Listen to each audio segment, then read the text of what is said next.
Schon mal im Café nur genickt und trotzdem das Falsche bekommen? Heute lernst du, wie man im Alltag wirklich spricht, ohne peinliche Pausen. Ganz konkret, im Café, in der Bäckerei und auf der Straße auf A2-Niveau. Genau, wir geben dir Sätze, die sofort funktionieren, nicht nur Grammatik.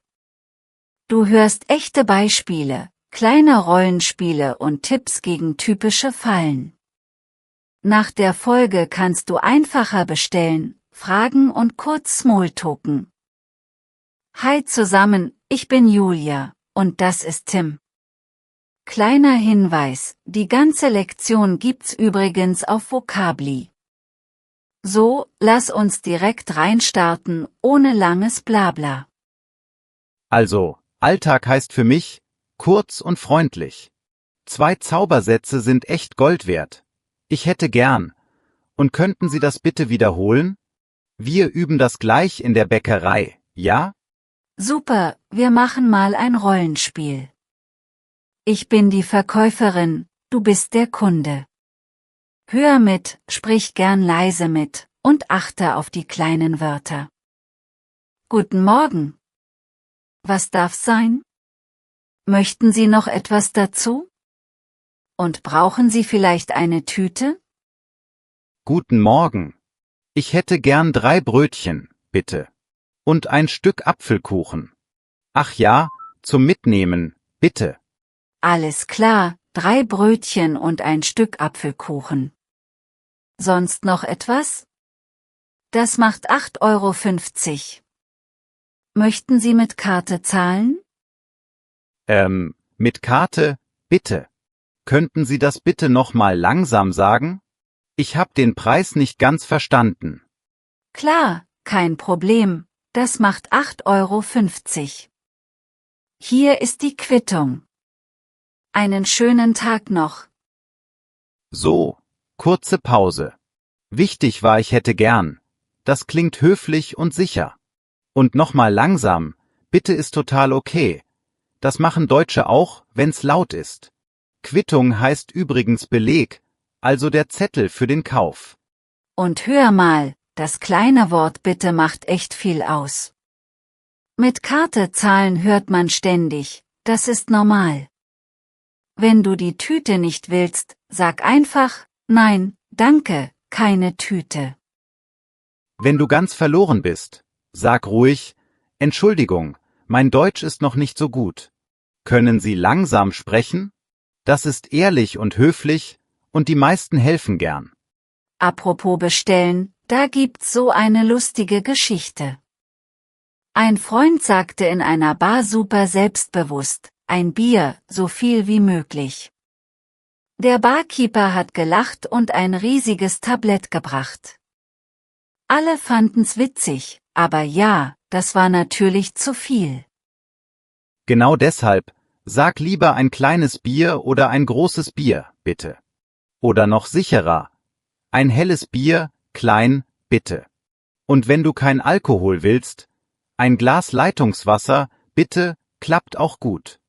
Ich hab noch so ein Mini-Fauxpass gehört, na ja, eher süß. Jemand meinte bei einem Essen, das ist sehr salzig, aber er wollte eigentlich sagen, starker Geschmack. Die Gastgeberin dachte dann wirklich, sie hat zu viel Salz benutzt. Ja, sag in so einem Fall lieber, sehr würzig oder kräftig im Geschmack.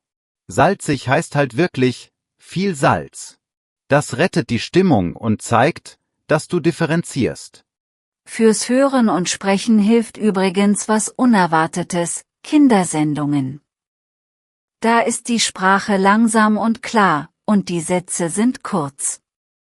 Eine Freundin meinte, das hat ihr richtig Selbstvertrauen gegeben. Und wenn du gern spielst, Sprachtandem plus Gaming ist mega. Du redest locker nebenbei, lernst Alltagsslang und wiederholst ohne Stress. Das ist wie Training, aber macht Spaß, oder? Kurz testen. Weißt du noch, was zum Mitnehmen heißt? Und wie sagst du höflich, dass jemand langsamer sprechen soll? Zum Mitnehmen heißt to go, also nicht hier essen. Und ich sag, Könnten Sie bitte langsam sprechen? Oder nochmal langsam, bitte. Wenn das sitzt, bist du schon weit. Weiter geht's mit einem Klassiker. Du oder sie. Im Geschäft lieber sie, auf der Party oder mit Leuten in deinem Alter oft du. Wenn du unsicher bist, bleib kurz bei sie, das ist safe. Und du kannst freundlich fragen, wollen wir du sagen? Das ist total okay. Beim Bäcker oder in der Drogerie bleibst du aber besser bei sie, klar. Machen wir noch ein kleines Rollenspiel in der Drogerie. Ich bin der Kunde, du die Verkäuferin. Fokus, Sie-Form und klare Wünsche. Guten Tag. Kann ich Ihnen helfen? Suchen Sie etwas Bestimmtes, oder möchten Sie erst mal schauen? Guten Tag. Ja, könnten Sie mir bitte helfen? Ich suche Shampoo für trockenes Haar. Haben Sie etwas ohne Parfüm? Ja, hier, dieses Shampoo ist ohne Parfüm und sehr mild. Ich empfehle es besonders im Winter. Möchten Sie eine kleine oder eine große Flasche? Eine kleine Flasche, bitte. Und haben Sie vielleicht eine Probe? Sonst ist das alles, danke. Top. Hier hörst du neue Wörter. Empfehlen heißt einen Tipp geben, ohne Parfüm ist klar, und Flasche ist die Verpackung, also die Bottle. Mit diesen 3 Wörtern kannst du gut erklären, was du brauchst.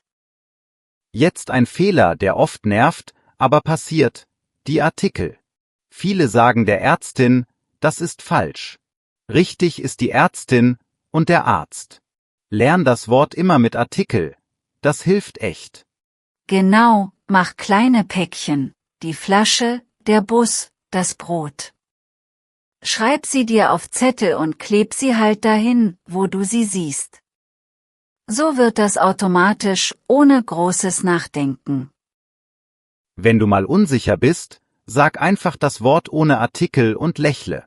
Oder du umgehst es mit Plural. Zum Beispiel Brötchen sind frisch, das klingt oft neutral. Ist kein perfekter Trick, aber in der Not geht's. Es gibt ja diese Diskussion, muss man sofort Deutsch können, oder sollen alle auf Englisch wechseln? Ich sag mal so, ein paar höfliche Sätze auf Deutsch öffnen Türen. Und viele wechseln dann freundlich, wenn's klemmt. Und beim Lernen streiten Leute über Kurs oder nur Selbststudium. Ehrlich, eine Mischung ist oft am besten. Kurs für Struktur, Alltag für echte Sprache. Mach, was zu deinem Alltag passt, und bleib einfach dran. Sammle dir ein kleines Toolkit für jeden Tag. Entschuldigung, ich suche, wo ist, wie viel kostet das, ich nehme das. Mit diesen Sätzen kommst du durch viele Situationen. Und noch 2 Extras. Haben Sie eine Empfehlung? Und können Sie das aufschreiben? So bekommst du Hilfe, auch wenn du nicht jedes Wort verstehst. Aufschreiben heißt, jemand notiert es für dich. Achte auch auf Ton und kleine Wörter. Ich will Wasser klingt hart, fast wie ein Befehl. Ich hätte gern Wasser oder ich nehme ein Wasser wirkt höflich und nett. Mini-Grammatik, aber wichtig, keine Tüte, nicht kein Tüte. Nach Nein oder ich möchte keine, kommt oft die Endung e. Du musst es nicht erklären können, nur merken. Keine Tüte, keinen Zucker, kein Problem. Bau dir feste Bausteine, sogenannte Chunks. Ich hätte gern, könnte ich bekommen? Noch eine Frage. Mit Chunks musst du nicht jedes Mal neu denken. Das macht dich flüssiger. Üb die Sätze kurz im Kopf, bevor du dran bist. Einmal leise sagen, dann laut. Das nimmt die Nervosität und du wirkst gleich sicherer. Okay, 3. Minispiel, nach dem Weg fragen. Ich bin die Passantin. Du willst zur Haltestelle Rathaus. Entschuldigung, könnten Sie mir bitte helfen? Wo ist die Haltestelle Rathaus? Ist es weit von hier? Klar, gehen Sie hier geradeaus und dann links. Nach der Bank sehen Sie die Haltestelle. Das sind vielleicht 5 Minuten zu Fuß. Danke. Und welche Linie fährt zum Zentrum? Muss ich umsteigen oder fährt eine Bahn direkt? Die Linie 3 fährt direkt ins Zentrum. Wenn Sie unsicher sind, fragen Sie den Fahrer, fahren Sie zum Zentrum? Alles gut, das ist normal. Hier sind neue Wörter. Geradeaus, links, die Haltestelle, umsteigen. Schreib sie dir auf oder sprich sie dreimal laut. So bleiben sie besser hängen. Du kannst auch nett abschließen. Danke und einen schönen Tag noch. Das hört man oft, klingt freundlich und macht die Begegnung rund. Und wenn jemand es zu dir sagt, antworte locker. Danke, ebenso. Oder Ihnen auch. Das ist klein, aber ja, das fühlt sich gleich gut an. Noch ein schneller Tipp für Restaurants: Wenn du nicht alles verstehst, frag, was empfehlen Sie heute? Oder, gibt es etwas Vegetarisches? So bekommst du eine klare Antwort, ohne die ganze Karte zu lesen. Und wenn du etwas nicht möchtest, sag einfach, ohne Zwiebeln, bitte. Oder, ich vertrage Nüsse nicht. Vertragen heißt, dein Körper mag es nicht, das ist wichtig. Falls jemand zu schnell spricht, kannst du auch sagen, ein bisschen langsamer, bitte. Oder, können Sie das anders sagen? Beides ist freundlich und direkt. Beim Bezahlen noch nützlich. Zusammen oder getrennt. In Gruppen fragt man oft getrennt. Und wenn du Trinkgeld gibst, sag, stimmt so. Dann weiß die Person Bescheid. Im Supermarkt hörst du manchmal, sammeln Sie Punkte? Oder brauchen Sie den Bon? Wenn du nichts willst, sag einfach, nein, danke. Und Bon ist nur ein anderes Wort für Quittung. Wenn du einen Termin brauchst, halt kurz und klar. Ich brauche einen Termin am Freitag, geht das? Oder, passt morgen Nachmittag? Dazu noch bitte, und du klingst sofort höflich. Okay, bevor wir Schluss machen, sag mal ehrlich, welche Alltagssituation stresst dich am meisten? Bestellen im Café, nach dem Weg fragen oder einkaufen an der Kasse? Und was ist dein Lieblingssatz, der dir immer hilft? Und wie vorhin gesagt, die komplette interaktive Lektion mit Transkript, Wortkarten und Übungen ist gratis auf Vocably. Den Link findest du in der Beschreibung. Nimm dir das ruhig mit, übe die Dialoge und lass die Sätze einfach Alltag werden. Bis zum nächsten Mal, mach's gut. Danke fürs Zuhören und hey, du machst das super. Ein Schritt pro Tag reicht. Tschüss und bis bald.